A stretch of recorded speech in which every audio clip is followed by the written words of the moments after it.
যেমন আমাদের দেশে জায়গা 1 শতাংশ টাকা 30,000 টাকা বিক্রি করে। আমরা দেখতেছি যে যদি এত টাকা আপনার মূল্যহীন হয় তাহলে মানুষের বসবাসের উপযোগী হয়ে যাবে।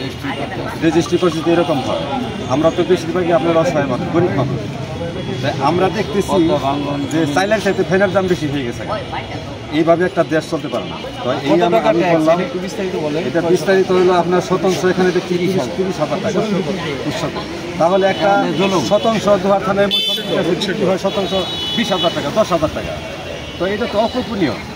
10,000 টাকা যদি কিনতে হয় আর 10,000 টাকা যদি কিনতে হয় তাহলে 30,000 টাকা কেন দিব?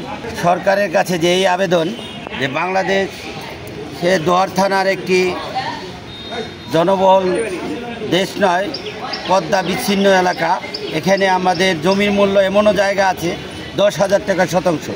সেখানে যদি আমাদের 30,000 টাকা শতাংশ উৎস কর দিতে হয় তাহলে আমরা কিভাবে সরকারের কাছে আশা করতে পারি আমরা তাদের একজন জনগণ? তা আমরা চাই আগামীতে যাতে এই যে প্রত্যাহার করা হয়, আমরা সম্পূর্ণভাবে বাতিল করে।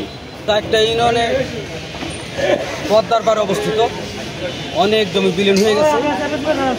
আর 5টা ইউনিয়ন পৌরসভা সহ আড়ালি বিলের মধ্যে অবস্থিত। এখানে সরকার নতুন করে যে ধার্য করছে প্রতি শতাংশে রেজিস্ট্রি খরচ বাবদ অতিরিক্ত উৎস কর 30,000 টাকা, এটা জনগণের জন্য জুলুম হয়ে গেছে, বোঝা হয়ে গেছে।